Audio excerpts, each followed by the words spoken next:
Hello everyone, welcome to our backyard TED Talk. But to tell the story of Christmas, we still have to talk about the namesake. This emperor in 325 AD spent his whole life celebrating Sol Invictus, the sun.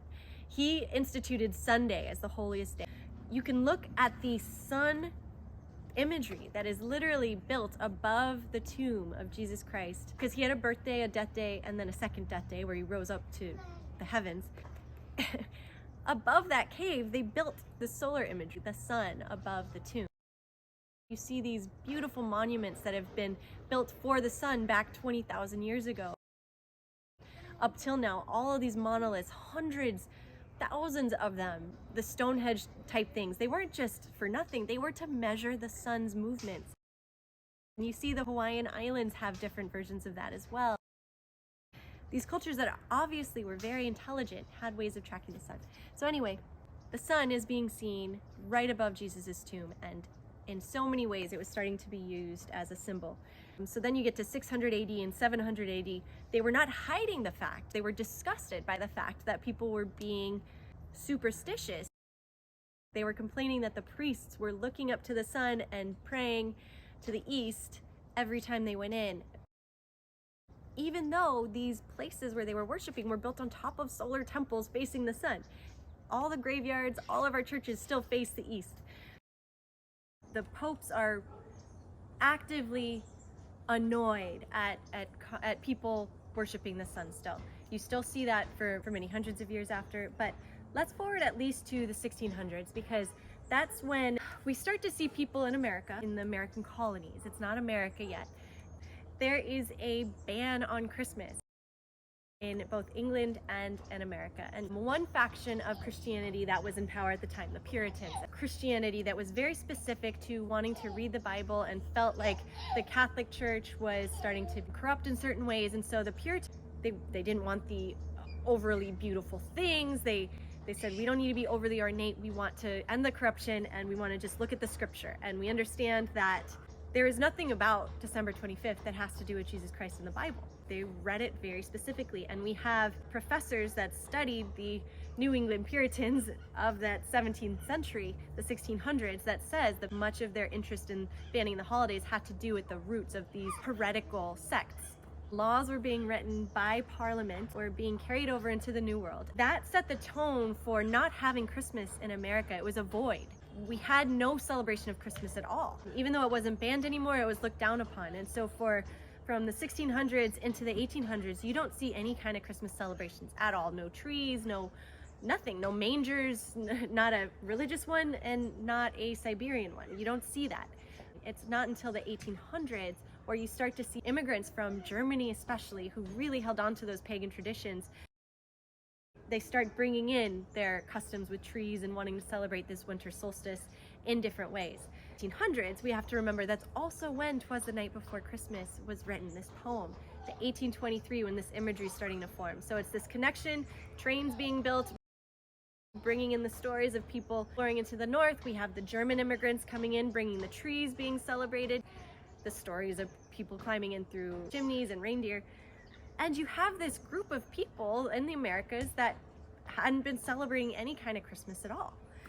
And then of course you get people trying to say, oh no, we have to remember that it was about JC, and that's now something that people celebrate, and that's wonderful too. That's still a beautiful story, but I feel it would have been nice to understand the context of what JC's life was like.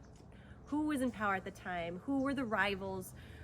Who were the other deities being celebrated? Who made the translations? And what were the stories about? And as you look deeper into the translations, there have been liberties that were taken. Understand that scientists and people that were in power at the time were trying to say the church is in power. The sun revolves around the earth. Humans, really only men, are the only ones who have souls. And our earth is the most important because that's where we live, and God chose us. But this new movement that celebrates the origin stories can say, you know what, there was something that might have happened before then. There might be a connection with us and the rest of the world. We might see a soul in everything that we see. The magic is shared, that energy is shared with everybody else. We don't have to say it's only through us or men, because women probably didn't have a soul either, some people argued, or if different race, right? They didn't have souls either. They needed to save the souls by missionizing people and really destroying who they were. Basically, the cultural genocide was going on over and over and over again, except for these far off places that were holding on to their traditions so tightly. And that is what we could say the Western culture tried to bring back. The image of Santa was transformed with public opinion, public insight, and as people of the 1900s in America were defining Santa's image based on what they were seeing was popular. There was an illustrator in the late 1800s who wrote right around the time of the Civil War, around Christmas time. He was making the cover art for Harper's newspaper for 24 years, and he was the original political cartoonist. So he actually came up with the symbols of the Democratic and Republican, helped define this image of Santa, and you see how that transformation happened over a 24-year period, a very crucial period in the transformation of what Santa looked like. And he starts off real scrawny and almost a little like naughty, and then he turns into this jolly fat man that's all about children.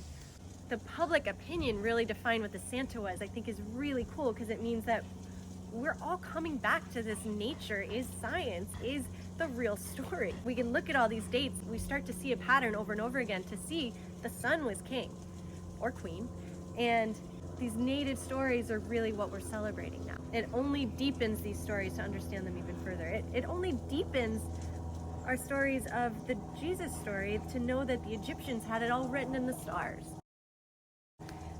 And I just find that's a beautiful thing, that you could look up and point to the three kings with your children, and if that's the story you want to tell, know that there are other metaphors that have deeper meanings and entendres and versions that we only know so much of because the Christians destroyed the evidence of, and actually people were trying to expose in the 1700s, and we found the Rosetta Stone. And so we've been able to piece this stuff together about the Egyptian religion, but we hit a wall because it was so hastily tried to be destroyed. So there's the native, you could say the culture of the Egyptians that was written on top of. There's the culture of the Siberians that's been taken, and then the pagans, the non-Christians that have been all over the world in many different factions that believed in the power of the sun and celebrating it over winter for a month or for 12 days or forever long. The Yuletide log would burn. And that's the story that I want to find a way to tell my own children. This is a story that we wrote. It's the PG version, a little poem to explain all of this and the rhythm and rhyme, to say we can all come together and unite as a species instead of trying to be divided by the lines of religion or 40,000 different versions of Christianity and everything else that exists in the world, all the different religions we could see if we travel the world. Having a different experience of these only deepens with our connection to other humans, other animals, other life on this planet, and having these mushrooms be our symbol to look deeper, and then remembering when we look at the sun, all of the good things that it does for us, for our hormones. The vitamin D is actually a hormone, and how important that is. Hormones are not just some trivial thing. Like, hormones literally give you the energy that you have to live every day, and you want to understand those biological cycles. So from science, from history, from linguistics, we have all of these different things giving us this much deeper story of what the holidays mean to us or could mean to us. And every family should have their own versions, and we really invite listening to each other about what they're doing to celebrate, but also go to some of these other people. Ask the elder people that you know in your life and ask what they do, what they've done. If you have access to native cultures that have a different way of life, ask them what they do. Keep these stories alive, because so much of what we read about has been rewritten and interpreted in a certain way, and our Western teachers from a generation ago maybe were misguided and not on to anyone's fault. And the same thing for any of this. We can't point to one person and say that they did something horrible. I mean, you can. This was a cultural movement, and Santa was a cultural movement because there was, this effort to make it a less rambunctious holiday and less heathen. But we can also see the beauty in what was originally being celebrated, and no matter how rambunctious it got, we can take on the pieces of it that we want to hear. So I really hope you enjoy. This poem is just the first start of maybe trying to tell a much deeper story of who we are as a culture, as a country, across the entire world, and what we can tell to our own children and what we want to leave on as our own legacy. I hope you have some deeper holiday conversations this year.